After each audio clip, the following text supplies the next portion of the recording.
السلام علیکم دوستوں، میں ہوں انوار احمد۔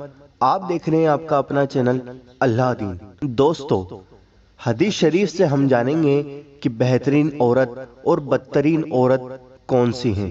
دوستوں، عورتوں کو کس طریقے سے رہنا چاہیے اور عورتوں کو کیا کرنا چاہیے کہ جس وجہ سے وہ بہترین عورت بنے، اور دوستوں کچھ عورتیں کیا غلطی کرتی ہیں جس کی وجہ سے ان کو بدترین عورت کہا جاتا ہے۔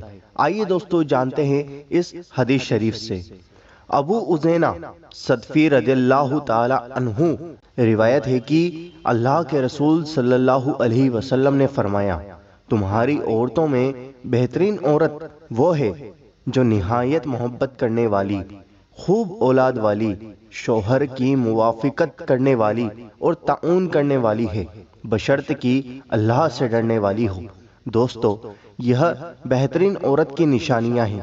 اور تمہاری بدترین عورتیں وہ ہیں جو بے پردہ ہو کر اپنی زینت کا اظہار کرنے والی اور فخر کرنے والی ہیں۔ در حقیقت یہی منافق عورتیں ہیں۔ ان میں سے اتنی ہی جنت میں داخل ہوں گی جتنے سفید پروں یا پنجوں والے کوے ہوتے ہیں۔ دوستو، آپ دیکھ سکتے ہیں کہ حضور نبی کریم صلی اللہ علیہ وسلم نے فرمایا، جنت میں اتنی ہی داخل ہوں گی جتنے سفید پروں یا پنجوں والے کوے ہوتے ہیں۔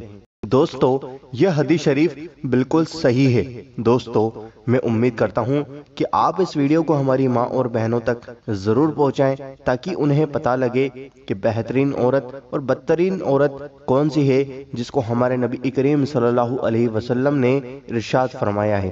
دوستو، ویڈیو کو دل سے لائک اور شیئر ضرور کریں۔